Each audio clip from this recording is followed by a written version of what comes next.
UP विधानसभा का budget सत्र 20 फरवरी से शुरू होगा। 21 फरवरी को सदन में बजट पेश किया जाएगा। क्या तैयारी है, किस तरीके से ये पूरा बजट रहेगा, क्योंकि बहुत महत्वपूर्ण माना जा रहा है। हमारे साथ बात करने के लिए यूपी बीजेपी प्रदेश अध्यक्ष भूपेंद्र चौधरी जी। भूपेंद्र जी, अब केंद्र का बजट आया और अब यूपी सरकार भी अपना बजट 21 फरवरी को पेश करेगी। 20 तारीख से बजट सत्र की शुरुआत होगी। क्या माने कि जिस तरह से केंद्र के बजट को हमने देखा, कुछ ऐसी झलक यूपी के बजट में भी रहेगी? हमारे प्रधानमंत्री जी का जो संकल्प है बजट में, उसे ही दर्शाता हुआ ये बजट आया है देश के प्रधानमंत्री जी के संकल्प को। और समाज के सब वर्गों के हित में, उनके विकास के लिए बजट में व्यवस्था की गई है। राज्य का बजट आना है तो राज्य का बजट भी हमारी जो विकास की योजनाएं हैं, डेवलपमेंट के हमारे काम हैं, उसे ही प्रदर्शित करने वाला बजट होगा। और बजट में सभी समाज के वर्गों के लिए और अंत्योदय के आधार पर जो नीचे समाज के पिछड़े तब वर्गों में, पिछड़े स्थान, सबसे अंतिम छोर पर बैठे जो व्यक्ति हैं, उनके विकास के लिए सरकार संकल्पित है। और कहीं ना कहीं ये सारी विषय हमारे बजट में परिलक्षित होंगे। जिस तरीके से अगर हम कहें कि सरकार के तमाम मंत्री जा रहे हैं प्रदेश सरकार के और प्रबुद्ध जनों के साथ वो संवाद कर रहे हैं, सम्मेलन कर रहे हैं, क्या माने कि 2024 को लेकर इंटेलेक्चुअल्स के जरिए बीजेपी कोशिश में है कि वो साथ आए और इसका असर चुनाव पर पड़े, बजट के बारे में उनको बता रहे हैं? नहीं, बजट की चर्चा हम लोग कर रहे हैं तो उसमें पार्टी के वरिष्ठ लोग, हमारी सरकार के मंत्री, भारत सरकार के कुछ मंत्रीगण भी मान्यवर उत्तर प्रदेश में आए हैं और बजट के सारे पहलुओं पर चर्चा करते हुए जनता के बीच में, समाज के बीच में जो जो बजट आया है सभी वर्गों को उसमें चिन्हित करके उनके विकास के लिए योजनाओं को सम्मिलित किया है। तो उसी को लोगों को समझाने के लिए, समाज में अपनी बात रखने के लिए हमारे भारत सरकार के मंत्री भी, पार्टी के वरिष्ठ लोग भी सभी जिले जिलों में जा रहे हैं।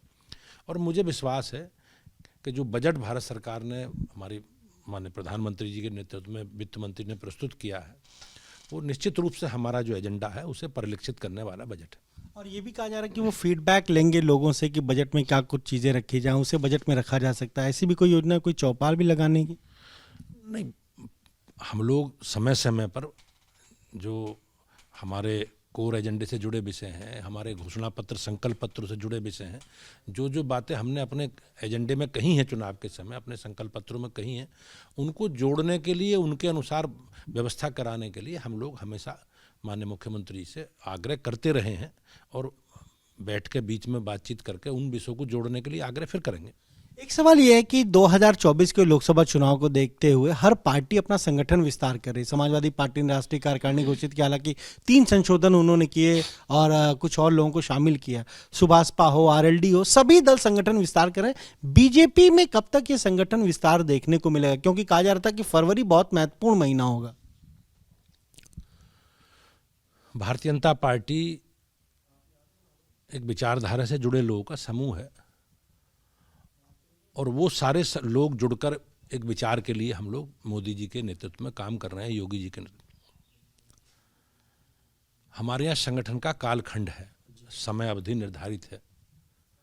तो 2019 में संगठन का गठन हुआ था और 2022 तक माननीय राष्ट्रीय अध्यक्ष जी का कार्यकाल। भारतीय जनता पार्टी की राष्ट्रीय कार्य समिति की बैठक में माननीय राजनाथ सिंह जी के द्वारा एक प्रस्ताव रखा गया और उस प्रस्ताव को सर्वानुमति से पास किया गया कि इस बार हम सदस्यता और संगठन के चुनाव में नहीं जाएंगे, क्योंकि राज्यों में 9 राज्यों में विधानसभा के चुनाव इसी वर्ष हैं और अगले साल लोकसभा का चुनाव है।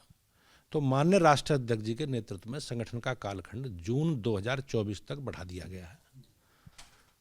स्वतंत्र देव जी के बाद मिड सेशन में मुझे काम करने का टाइम दिया है, पार्टी ने अवसर दिया है। तो मैंने पार्टी से आग्रह किया है कि एक संगठन के पुनर्गठन की अनुमति दी जाए। तो उसमें आंशिक परिवर्तन के लिए पार्टी ने कहा है और हम बहुत जल्दी बैठ के बातचीत करके, विचार विमर्श करके उस प्रक्रिया को आगे बढ़ाने का काम करेंगे। जहाँ तक समाजवादी पार्टी या कांग्रेस पार्टी या अन्य राजनीतिक दलों का विषय है, उनकी वो निजी पार्टी हैं और उनके लिए किसी को हटाना और बढ़ाना कोई बड़ा विषय नहीं है। आपने देखा होगा अभी समाजवादी पार्टी संशोधित सूची जारी कर रही है रोज लगातार। भाजपा में स्थिति ऐसी नहीं है। हम लोग एक संवैधानिक व्यवस्था से पार्टी को जोड़कर चल रहे हैं, और भाजपा का जो कल्चर है, भाजपा का जो संगठनात्मक स्ट्रक्चर है, वो संवैधानिक व्यवस्था के साथ जुड़ा है, और हम उस व्यवस्था के अनुसार ही आचरण कर रहे हैं और उस व्यवस्था को उसी अनुसार में लागू करेंगे। सर, ये जो आपने कहा कि जल्द होगा, क्या माने कि ये जो बजट सत्र होगा 20 से 26 फरवरी, उसके बाद होगा, उससे पहले होगा, या ग्लोबल इन्वेस्टर समिट बड़े कार्यक्रम है उसके बाद होगा? और जिस तरीके से चाहे प्रदेश संगठन की बात कर लें, प्रदेश महामंत्री, प्रदेश उपाध्यक्ष, प्रदेश मंत्री, क्षेत्रीय अध्यक्ष, जिला अध्यक्ष, सब बदले जाएंगे? सर, निर्णय मुझे नहीं करना, मैं निर्णय का भाग हिस्सा हूँ एक, लेकिन हमारे यहाँ पार्टी में निर्णय करने की एक प्रक्रिया है, और प्रक्रिया को पूरा करके उस तरफ हम लोग आगे बढ़ेंगे। संगठन के पुनर्गठन का मतलब ये है कि हम लोग सभी श्रेणी के संगठन में कहीं ना कहीं परिवर्तन, आंशिक परिवर्तन करेंगे। प्रदेश में भी करेंगे, क्षेत्रों में भी करेंगे, जिलों में भी करेंगे, मोर्चे प्रकोष्ठों में भी करेंगे, और मंडलों तक करेंगे। लेकिन एक प्रक्रिया है, प्रक्रिया में बातचीत करके, अलग अलग चरणों में, अलग अलग स्तर पर बातचीत करके और इस प्रक्रिया को आगे बढ़ाने का काम करेंगे। लेकिन मैं फिर स्पष्ट कर दूं कि हमारी पार्टी निजी संपत्ति नहीं है। जो लोग, आप क्या कोई संशोधित सूची नहीं जारी होगी, आप ये कह रहे हैं?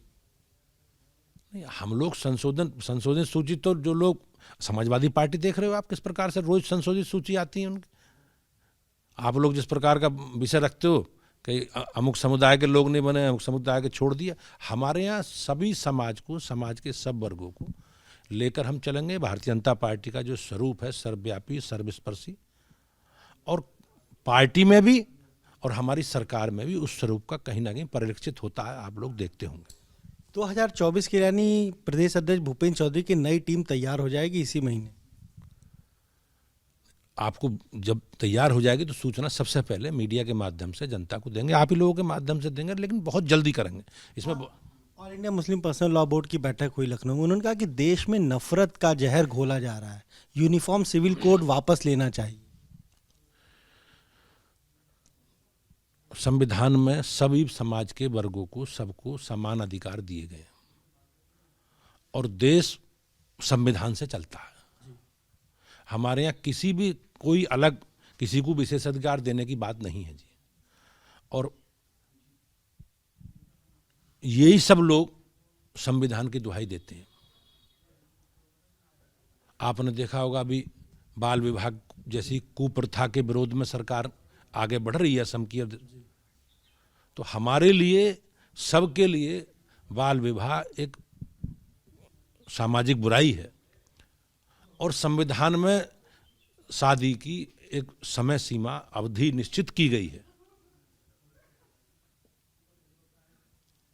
और निश्चित रूप से आप मानो अब जो कॉमन सिविल कोड है वो लागू होगा धीरे धीरे, और संविधान के अनुसार देश चलेगा। ये संकल्प भारतीय जनता पार्टी का, हम सब लोगों का। जिस तरीके से समाजवादी पार्टी के राष्ट्रीय महासचिव रोज ट्वीट करते हैं, आज भी उन्होंने ट्वीट किया है, प्रधानमंत्री का जिक्र किया है, आरएसएस प्रमुख का जिक्र किया है, कहा कि वो लाइनें हटनी चाहिए। बीजेपी क्यों बैकफुट पर नजर आ रही इस मुद्दे पर?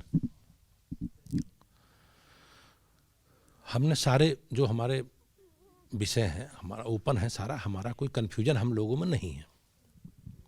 जहाँ तक स्वामी प्रसाद मौर्य जी का, स्वामी प्रसाद मौर्य जी इस तरह की बयानबाजी करके एक समाज में तनाव और टकराव पैदा करने का काम कर रहे हैं, उनका एजेंडा है। और समाजवादी पार्टी का इतिहास यही है,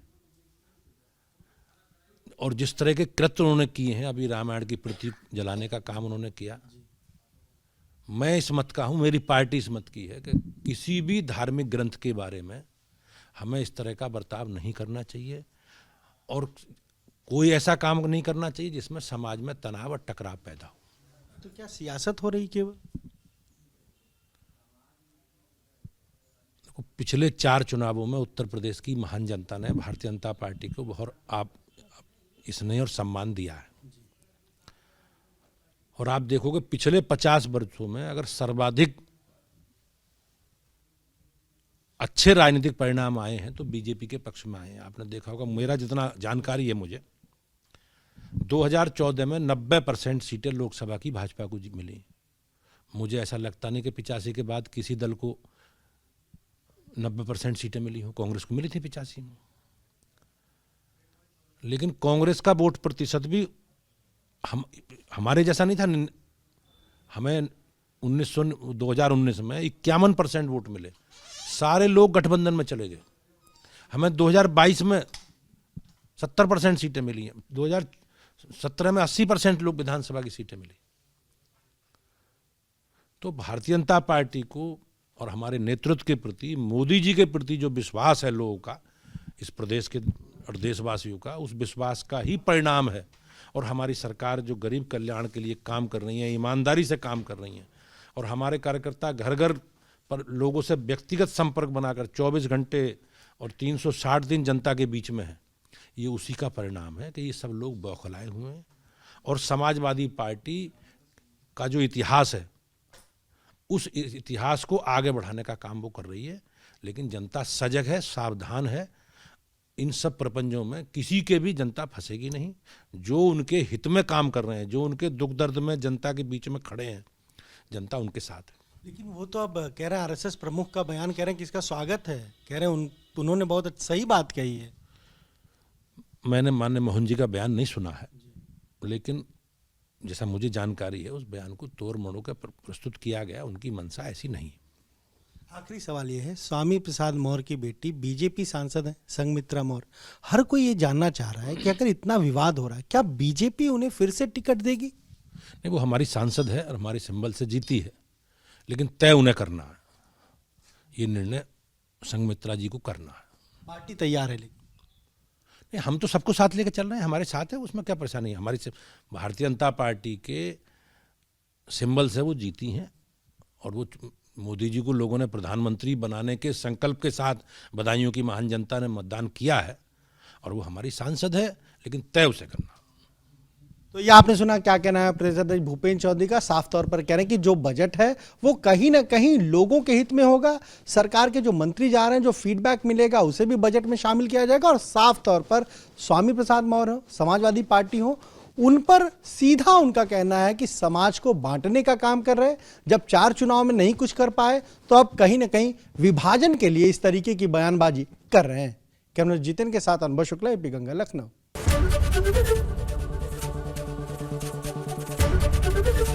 एबीपी गंगा, खबर आपकी, जुबान आपकी।